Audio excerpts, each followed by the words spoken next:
I'll turn it over to Natasha and Steve. Thank you so much.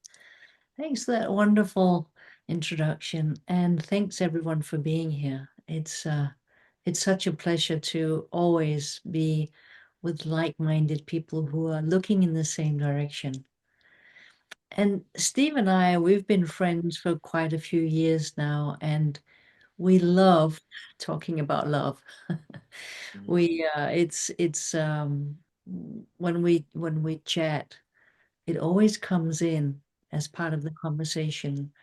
And especially embracing diversity is always something that comes up in the conversations we have. So we really wanted to share today what we're seeing about love with no boundaries. What is it that we are when we go beyond our personal thinking? And so I had this question come up.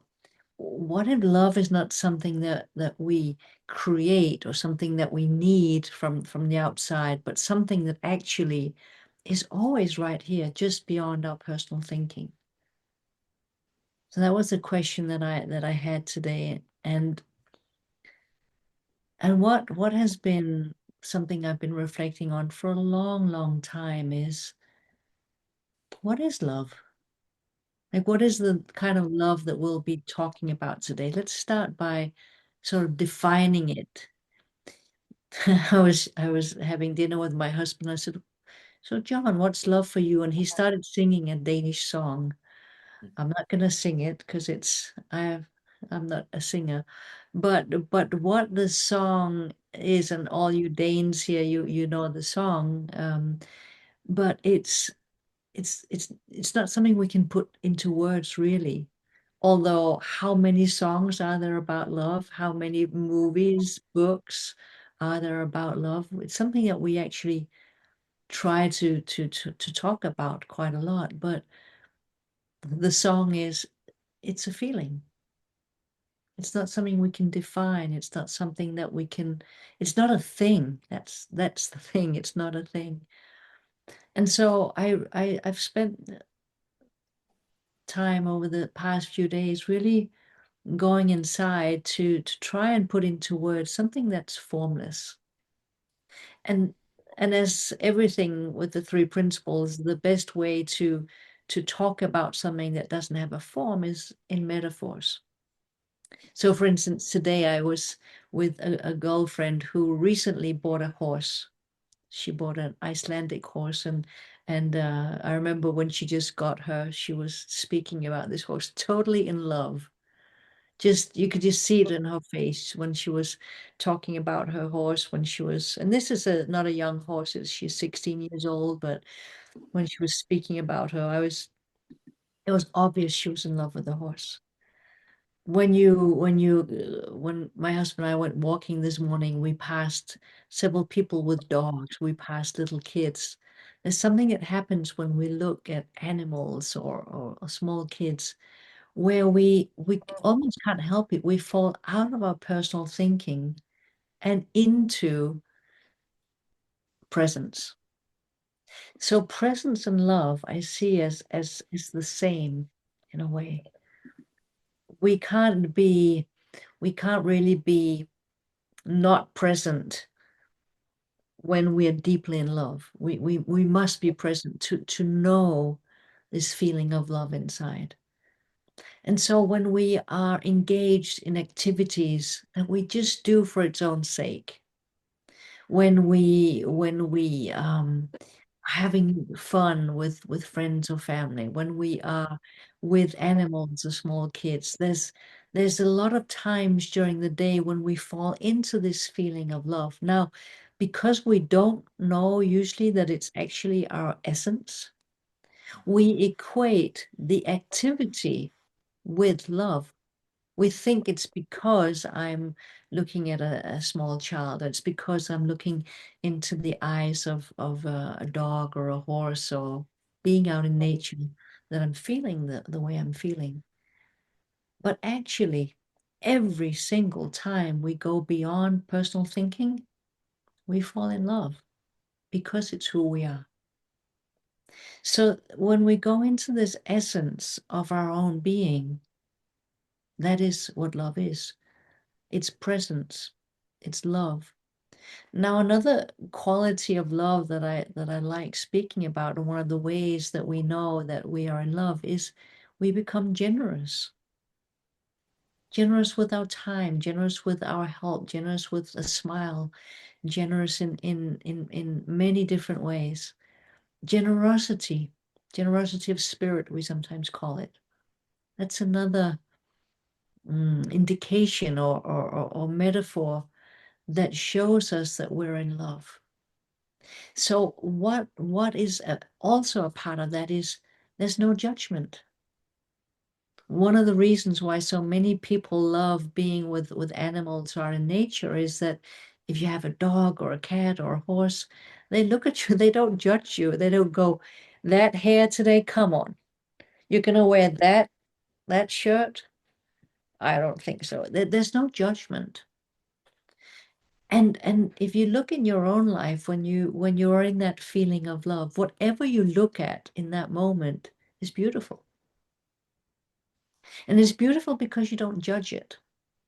There's just beauty. Like when you go into beauty in nature, or you see a sunset or sunrise or whatever it is, and you just go, wow.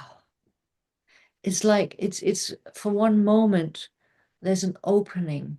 There's a falling away of personal thinking. You might have even, sometimes I'm driving in my car and I might have something on my mind, and then I see the sun coming down. I see this red ball of light through my window, and I just went, wow. Right, there's just this moment of falling out of whatever was on my mind. And in that moment, I become present. In that moment, I fall back into love. It's a beautiful feeling.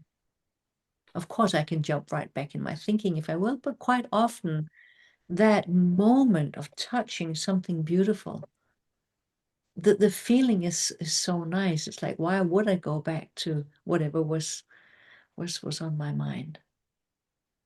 So we fall into presence. We fall in love whenever we're completely in the moment, when we fall out of personal thinking, when we see something beautiful, when we are engaged in the activity that we love doing.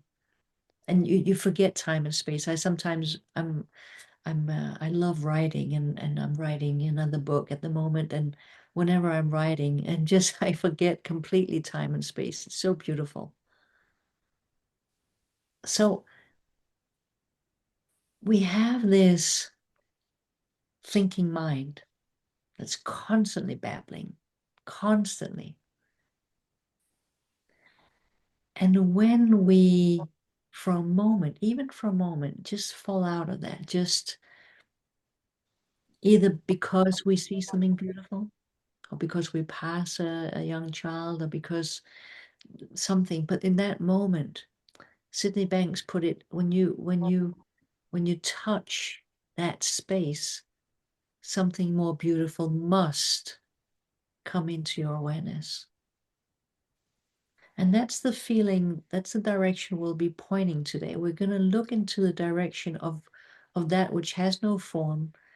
We can't even really describe it, even though we're gonna do our very best. But we want to point to something that's universal, not personal. We won't be speaking about personal love, even though we all have personal love in our lives, whether it's a person or an animal or nature, but we're looking at something universal. We'll be looking at universal love.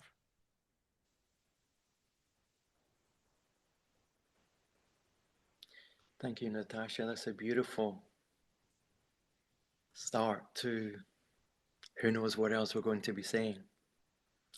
I loved at the beginning, even before we started, where Stephanie had says, "Oh, I don't have to wait for the feeling of you guys talking. It's already here." And I could feel myself have an inner sigh. And it's like, it's the feeling, it's always there. And I love when we play with words, when we take our words seriously, no, because it's taking us in a different direction from the feeling. But the other way of I kind of see it is that when that feeling is there, we drop away from our thinking. We're not personal. We can still have thinking, but it's not the personal. And the other day I was reading Quest of the Pearl, one of Sydney Banks' books, and in particular in chapter 8, they speak about the feeling as the source, and something that lit me up. So I knew that there was a wisdom moment there for me to not think about, but just be with. My attention was there. So I, like you, I love where, I love first of all, as in that the both of us are psychotherapists. Yet when we come here, there's nothing traditional about psychotherapy when we're talking. So I just want to say that first of all. But I've been wrestling with, okay, source. I can tell you what I think it is. I can look up what I think it is. But that's not where I want to get that from. So once I start being aware that there is a source, there is a love, it flows through every single one of us. In fact, it's that love, it brings us life.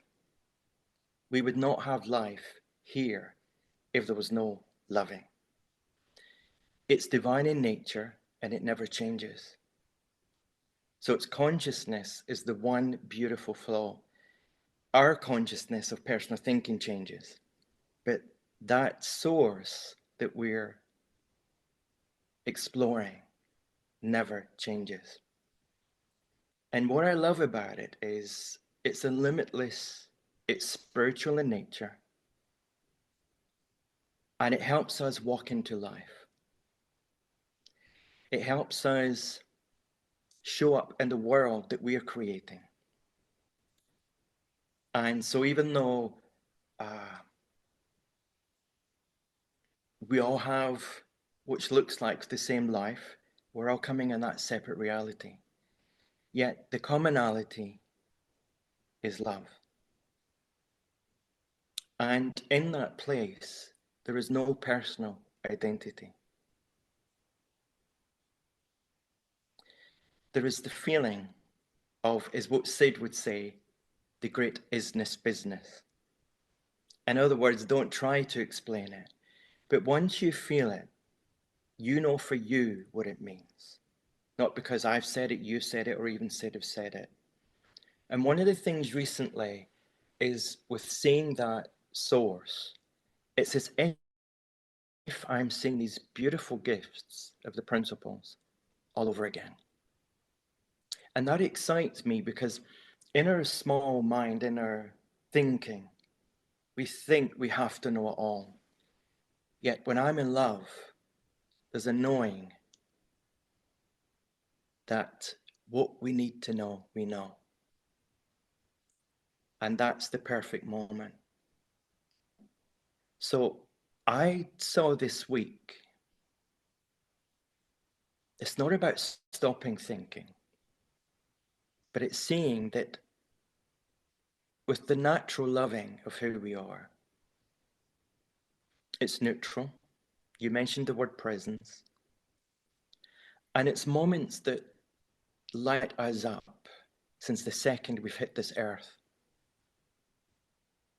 We would all had our own moments of. I watched the other day, there was a clip where there was an art challenge program on here. And there was a man whose vision was impaired. And it showed you his work before, which was absolutely beautiful. But of course, he was up against other people. But the paintings that he was creating, it was like, is this the same person that created that before? And one of the coaches says to them, why don't you paint what you see rather than what you think we want to see? And to me, that describes the principles beautifully. That we get the opportunity in our vision of our thinking We have impaired vision sometimes.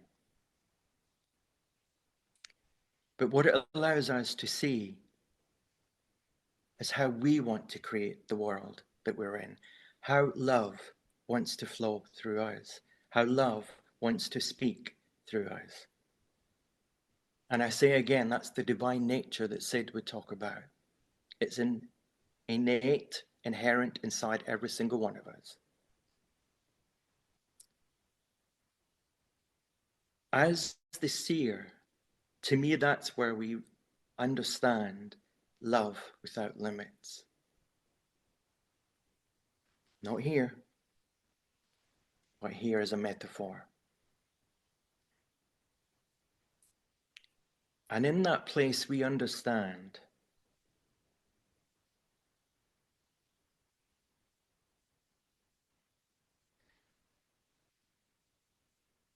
the moment to moment.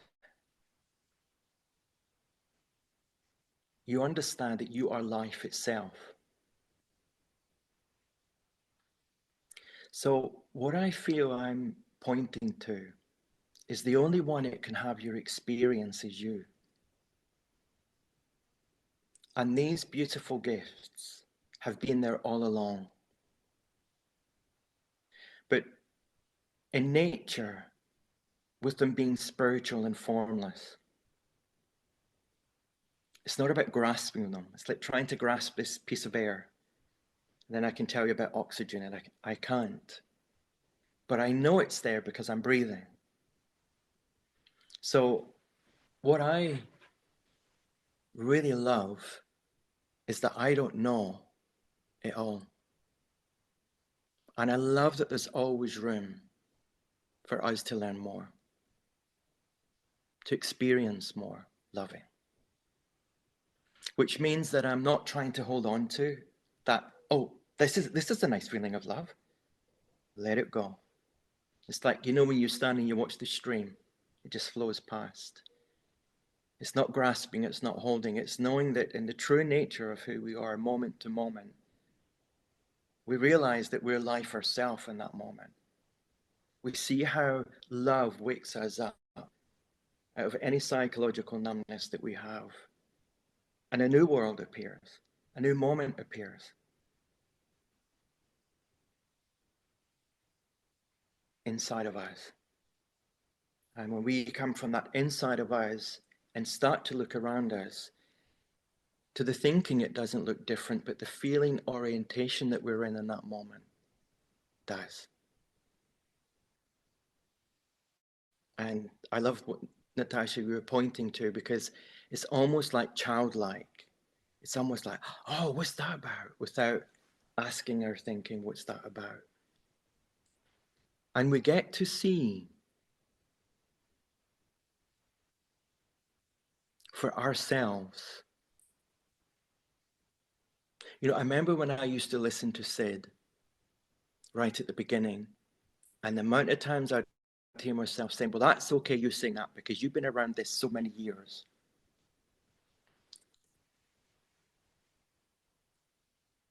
And then there was something that I listened to that I realized that this truly is inside everyone. And it was so refreshing to know that it was something that I didn't have to learn.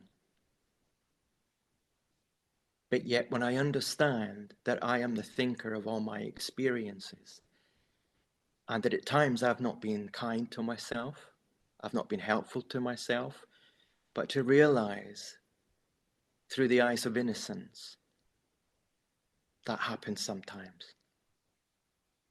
But yet, the moments that I think that we don't treasure the most, it looks like all our thinking is not so positive. But when we have our moments of really, if we were to stretch out in a graph, we would see that we feel more loving than what we don't. But we're so clued into our thinking. So I ask for anyone here and anyone who's listening, forget what you know about the principles. Forget what you know about you and just show up for this moment and see what this moment wants to bring through you. That's what Natasha are bringing and I are bringing to you. We haven't had a conversation, we're just showing up and we're just seeing what comes in the moment. So that's what came through me in the moment, Natasha, of seeing things new. Yeah, we sometimes when we chat speak about what is love wanting us to do today? Where is love pointing me today? Yeah, And it's just a direction. yeah, I love what you were saying about it's innate. It's already here. So what stops us from knowing that? Because it is knowing. It's constantly here. And we have these moments during the day where we fall into our being. And the natural, I'm going to use the word consequence of that, is the feeling of love. So what stops us from that? Personal thinking, judgment, comparing. I think my biggest insight through the years that I've been looking in this direction is when I heard Sid say, you must go beyond the five senses. I really, really heard something there, because it was obvious to me that when I use my senses, I can look at all of the screens. I see all of you. We all look different. We have different eye colors, hair colors. I mean, everything about us looks different. And if we were in the same room, I could see different heights and all of this. We have different political preferences. We have different sexual preferences. We have different races. We can look at so many things that are different. If I go to my five senses, I will look for differences. When I go to my personal thinking, I will look for what's different from me. It's just what we do. It's not evil. It's not on purpose. It's quite innocent. We've been given this mind. And because we have not been told or shown that it's just a wonderful tool. It's not the whole truth about who we are. So we get so used to going, oh, he's male, I'm female, he's this, I'm that. We do it constantly. And so we overlook the love that is shining through each and every one of us. I love the moment when I sometimes when I start speaking with a new client, I show up, I look at someone that I've never met before, and I feel myself falling in love. Now, I don't usually share that with a client because it might sound really weird when we're not used to what that means. But it's the most beautiful universal love that I fall into. And it's not because of the other person. It's simply because I allow myself to be empty, completely empty, showing up for this talk. It was funny. Actually, Steve and I did talk yesterday for an hour and a half, but we spoke nothing about the talk we were going to have today. We were just so engaged in talking about our life and what we were doing. And, so we didn't have any conversations about what this talk would be about, because we both knew that it wasn't necessary. We know that when we show up, knowing, wisdom, love will guide us always beautifully. So what stops us is personal thinking. It's our little mind going, I am different from you. I am separate. I'm lonely. I'm just me. Our little mind creates a sense of separation. So the five senses and personal thinking creates this illusion that I'm alone. There's me, and then there's all of you, and you might be smarter than me and have better jobs or you know, more beautiful or more whatever it is. That's little mind. That's what it does. It's what the intellect does. We've been taught to use the tool of the mind in that way. And it's great for a lot of things. It's not great for finding love. You know? In fact, when we fall in love, usually what happens is in that moment we see the partner that we have fallen in love with, and we have no judgment. We think everything about them is cute and charming and all this. And then for many people, after a while, they start, well, I wish you could clean the kitchen a little better than you do, or I wish you could remember to pick up your socks. And we start to judge. I wish you could be more this or less that. And the judgments start. And of course, over time, if I don't catch that, there will be so many layers of judgment that I'm seeing my partner through that I forget I'm in love. Often when I speak to couples who have fallen out of love with each other, that's what I point to. I point them back to what was the essence that you saw in the beginning, to help them see that the only thing stopping them from being in love again is all the judgmental thinking that they've put on, all the layers of judgment, comparison. I think I know what you are thinking about me, or I'm frightened of what I might be thinking of you, or there's so many layers of thought. So part of what I do with couples is I help them peel it off in a way. Again, just a metaphor, but I help them see beyond that and back to the essence of what attracted them in the first place. And then showing them how that's what we do with our minds. We start thinking, we start judging. And judgment always creates distance. Always. I think one of the things that has really happened in my life through the 13, 14 years I've been looking in this direction is that I can notice that I judge less, much less than I used to.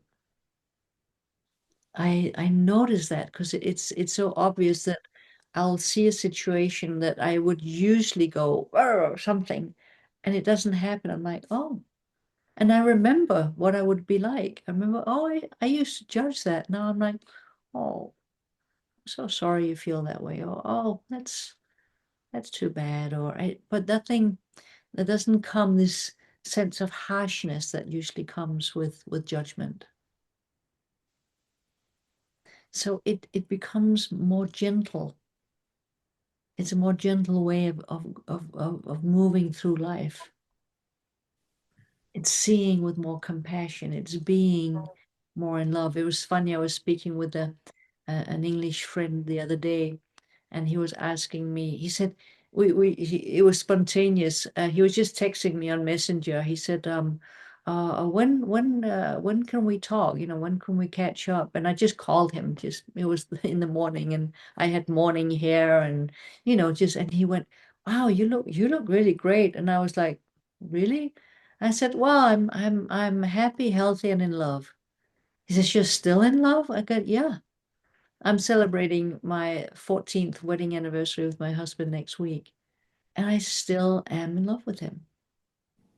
It's like I look at him, and this feeling of just being in love just overwhelms me when I don't judge, when I don't think something particular about him. Like I'll look into, he's got these gorgeous blue eyes, and sometimes I just look into his eyes and I just fall in love again. Or he'll laugh or smile or something. He brings me coffee every morning. It's little things. It's nothing big, but it's I'm present with him, and in that moment I fall back in love. So I can honestly say every single day I fall in love with him. not because of anything he does or says necessarily, but because I fall out of judgmental thinking, out of my intellect, and into the present moment and see the beauty.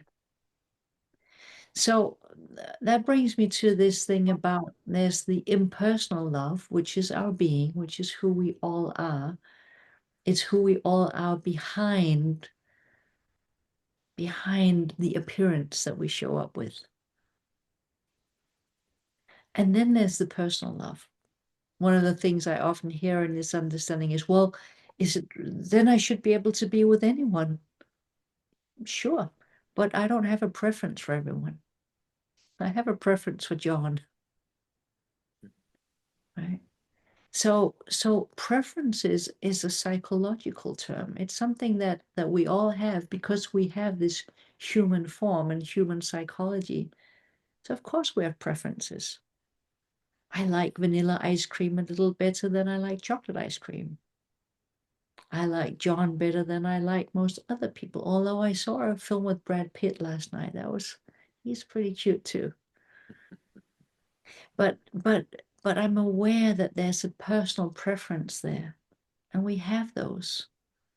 But what would happen if we all felt into the present moment, into our being, the core of who we are, and saw beyond the outside, the what we look at?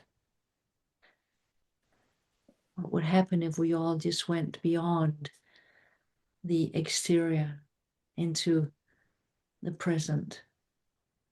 And I want to ask you right now, think about a moment when you fell out of judgment and you just saw someone and went, wow, they're beautiful. And you might not have seen it before. You might just have thought, oh, that's Fred or that's Susie or that's, and then suddenly they say or do something and you fall out of your thinking. And in that moment, you just go, gosh, she's beautiful. Oh, wow, he's just gorgeous. And it's not in a physical sense as such, even though we might use the word beauty. It's the soul coming through. It's I love in English you say the beauty lies in the eyes of the beholder. It's because I'm in love. Anything I look at out there is gonna look beautiful to me. Again, it's a direction to look in, to notice how when I'm present, when I am not caught up in thought, I see beyond the physical appearance, age, gender, height, weight, anything, to the human, or what, or it could be an animal, but whatever is in front of me, I see the essence of it, and I recognize that essence as me.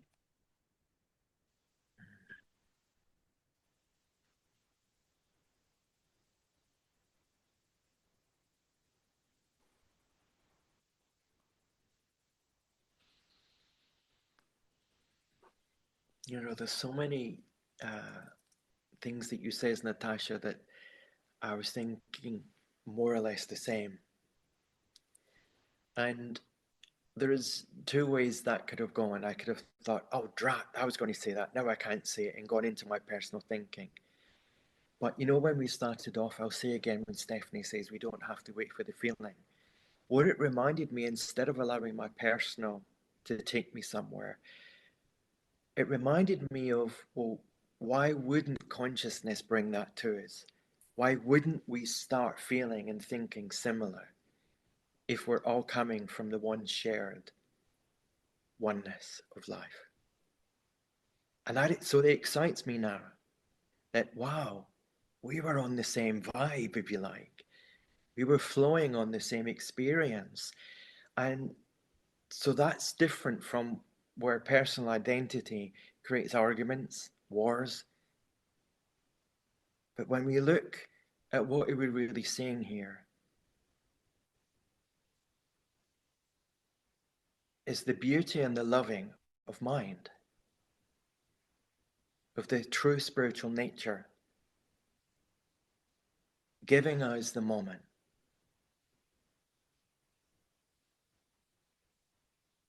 You know, when we all came to this earth, we came through wisdom.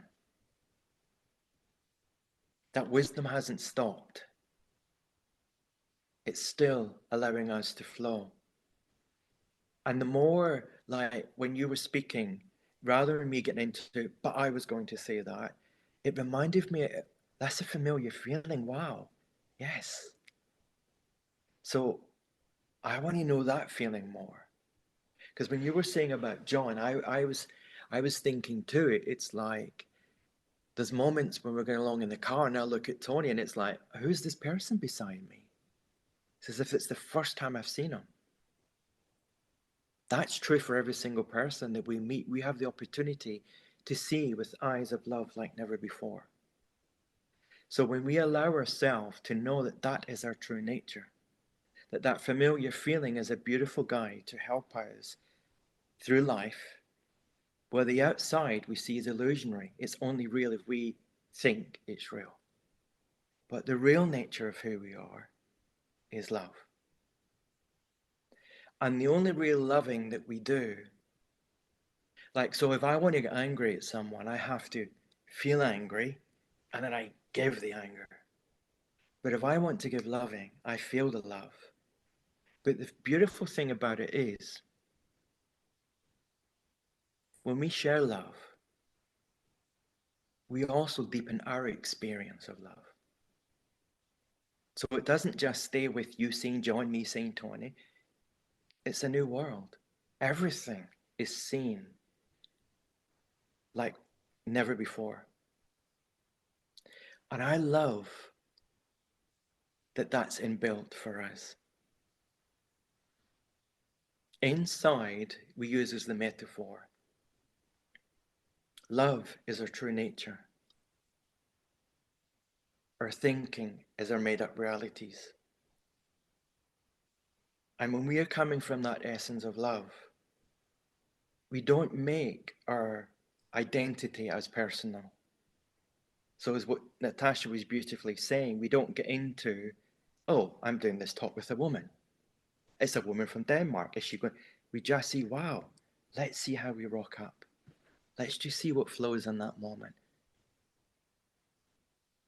When we know that everything is made up, we also get to see in our place of love that it's made up of divine energy. And divine energy is new. It's never been felt before. So again, don't try and grasp that happy or good feeling that you had. Let it flow through you.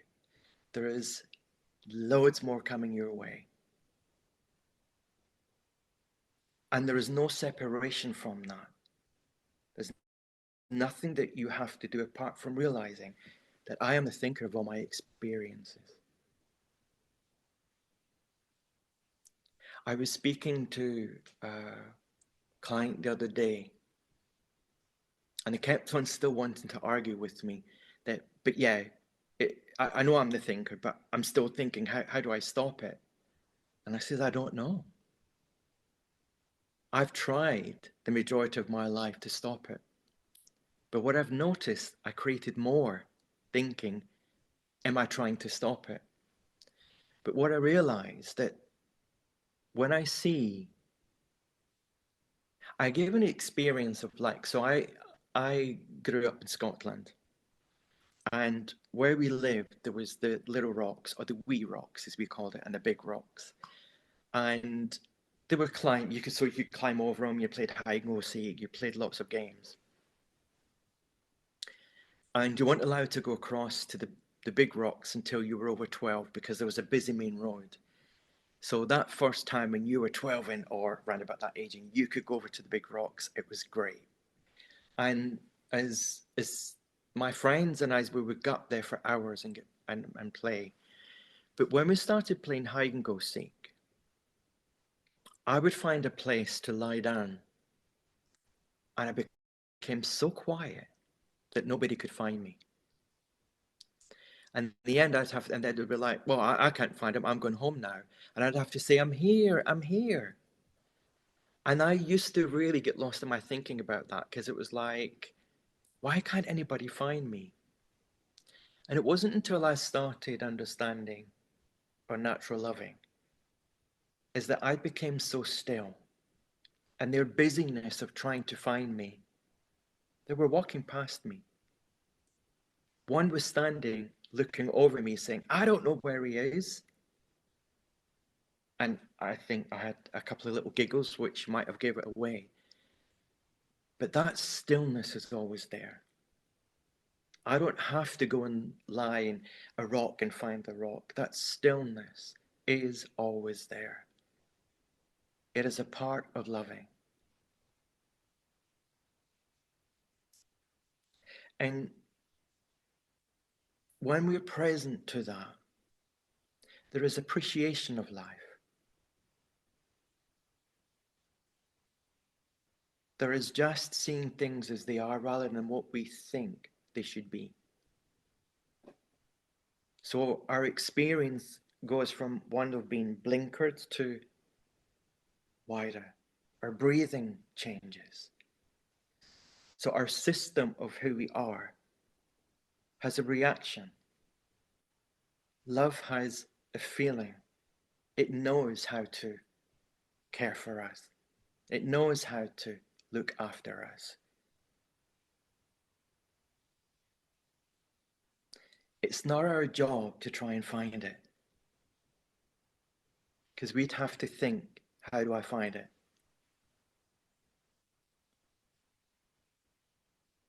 But it's the part it evolves us. It's the part it moves us. It's the part that allows me to move my hand. It's wisdom.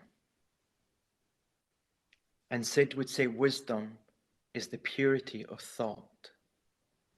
So when wisdom touches you, it's the purity of thought, which means that nothing is written in that thought until you put identity to it. And I love how Natasha pointed to, what I've noticed more now is I don't hang on to my thinking as much. I still have them, but I don't give it rent. I don't allow it to stay with me. And some days it probably will.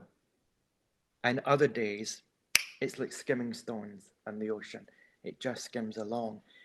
And I saw even last week, there was so much newness coming to me. And where I'd seen, because I was brought up with a religion, and I caught myself actually being the good little Catholic boy and actually saying, please God, but looking at something outside of me. And it was like innocently. But love woke me up to see that. I was out walking and I saw the sun setting. I was about to say, oh, thank you, God. And it was like, no, I don't have to add on. Thank you is enough. Gratitude. I remember I used to always say, I wish you deep, deep, deep gratitude. No, just gratitude. When we add on and build on, we start going into personal. The simplicity lies in the unknowing gracing us. It doesn't add on, it just gives us what we, I don't like the word need, but it's what's coming to me. So that's the word I'll go with. But what I've noticed that in that place, without me trying, and I can't say this all the time, but the majority of the time, I know I'm there because there's a slowing down. I'm not listening to my chatter as much. And I see in that moment that insight is coming from our connection to love. And love being the purity of thought.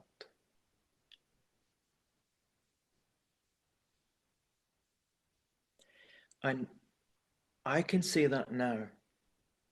And then if we meet again tomorrow night, I will tell you something completely different about it. That's how we're designed, not to stay anywhere apart from allow the moment to be born. But then it's beautiful when, like, when I was sharing about being young and growing up in Scotland, there was an exciting bubbled up because that's a beautiful memory to have. And I think what we begin to see is where the memories that we're thinking are not helpful. And we don't have to invest any more of them. And that again doesn't blinker us, it allows us to stay more in an open space. And that open space is enough. Because what it does for us, it honors ourselves. Now I'm using words and I ask you to use whatever feels right for you. But it seems to me that that familiar feeling is enough. That's the best way for me to describe it. It's something I felt before, and I seem to notice that when I feel it, I love life more. I love me more. I love experiences more. And in that space, if you start asking me of an experience that maybe wasn't helpful, I don't have to recall in the way that I would if I wasn't in that space.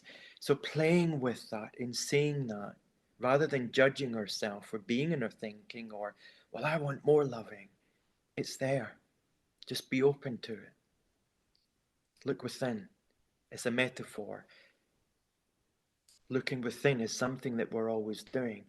But I know that if I'm lost in my thinking, it's not the direction for me to look. And that enough in itself opens up. But if I follow my thinking, I close my experience down. But when I'm open, love opens. Not Steve, not Natasha, not you. Love opens you up. The divine nature of who you are, your true nature opens you up. And sometimes it might just be enough. And it's not getting into, well, the last time I was 100% open, whether this time I'm 3%. That 3% will be as beautiful as the 100% because it's perfect in the moment. So wisdom has your back. Love has your back. Love is the knowing that you're looking for.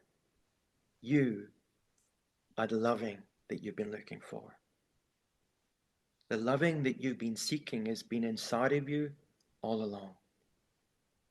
And innocently, we've gone looking outside the world. When you see it, great. That's enough to see that you're looking outside. Now, allow the rest of that loving to bubble up inside of you, but not judging how it needs to feel, what it needs to look like. It will let you know. And that's the beautiful thing about it. It lets you know, not you, identity, letting it know. So we get to play there, right? We get to have more fun. Like we start off, shall we get together and have a conversation about, and went nowhere, oh, shall we just wait to see what turns up in the moment? Yeah, let's do that. And off we went to somewhere else in our conversations. So we don't get hung up on what it needs to be like. I had a little thought today. I was up really early and I was aware, and I thought I need to have a little bit of a siesta or at least just a little that. And in that tired place, I was like, oh, I should have spoke to Natasha. What would we talk about? And then this thought just came in, you're not the only one doing the talk. If nothing comes for you to speak, Natasha will feel that and speak, and you will rest in the feeling of life. That I know is our truth. We are always resting in the feeling of life, in the feeling of love. Always resting in that. So that's night and day different from where you traditionally and I, Natasha, would have been working with people. So I love too when people come and you just see, because we're very good at humans of wearing the weight of the world on our face. We're very good. We have frowns and we have But when you see someone soften, when you see someone wake up, it's also a beautiful reminder of we too wake up. While we're still on this earth, we're always going to be open for new things, seeing a new world. Don't get lost in the world and how it needs to be. Know that there's a new world each moment, and that world has divine mind, thought, and consciousness flowing through you, allowing you to have a personal experience moment to moment. And that's the presence that we're talking about.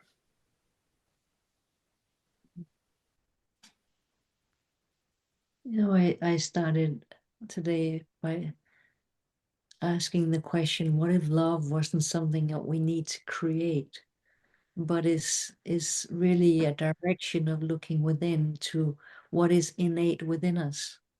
So it's not something we need to create. It is something that we need to wake up to, our shared humanity, that which we all are. And I don't know how you guys are feeling, but I would love for you all to put in the chat just one word of any feeling that you have. If you were going to put into words the feeling that you have right now, please put it in the chat.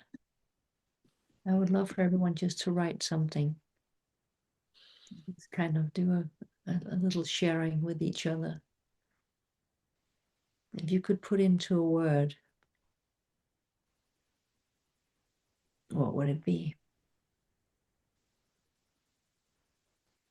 What you're experiencing right now.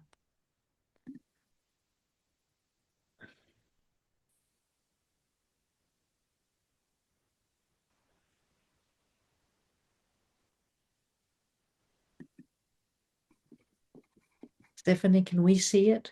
I don't think you can, but I can. So I can Okay. tell you what they're saying. Great. So we have warmth in my chest, joy, peace, at ease,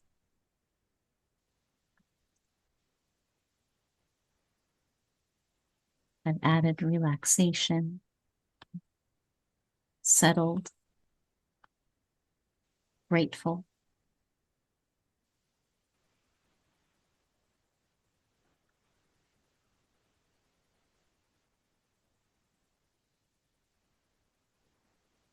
Trying to find them. Love, love, love. That was 3 loves. Hope. In the now.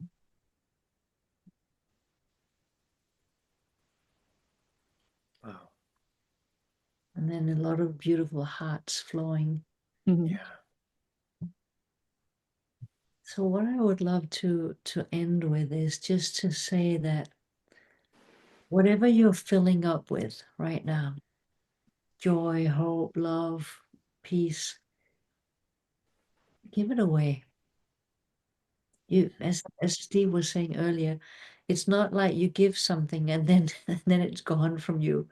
No, more of it will come to you. If you're joyful and you give joy to another person, you'll be filled with more joy. If you give kindness, you'll be filled with more kindness.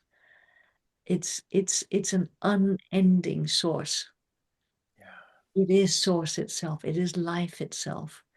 It overflows always. That's what life does. It gives generously without judgment. That's what love is. It's giving without judgment. Love is, there's no boundaries between me and you. We are the same. We share our humanity. There is no differences. On the surface level, it may look that way, but if we look beyond the thinking that we do in the moment, this is who we are. This is what we share. And the more we go into the world like this, with this knowing, the more the light that we bring shines through us. and it affects other people. And now they start seeing hope. They start seeing something that they have been overlooking maybe their entire life. So don't tuck it away, give it away. Give it away to everyone, whether it's a smile, whether it's a quick chat with somebody in the line in the supermarket, whatever it is, give it away. So I want to thank all of you for coming today. Thank you, Steve, for doing this with me again. Thank you, Stephanie, for hosting us. And I love you all. And I'm so grateful to be able to share this with you in this beautiful community. Yeah, me too. Thank you, Ollie. It's been wonderful looking and seeing all the faces. And remember what I was saying about at the beginning, where you can see people coming on and then everyone's face is softer. So that just reminds me of, like, you know, when you drop a pebble in a pond and the ripples go out? That's beautifully what Natasha was talking about. That's consciousness in action. That's love in action. That each time we're loving, it's what goes out. So have so much fun and have so much love in sharing that, because it comes back to you too. So you are loving action. And thank you for bringing your loving to us tonight. And whenever our paths cross again, I so look forward to being in love with you once more. Thank you so much, Natasha and Steve. Thank you, everyone, for coming. Have a beautiful rest of your day. Bye, everyone. Bye-bye. Bye. Bye. Thank you so much. Bye. Bye, Nancy. Mm. Mm. Thank you.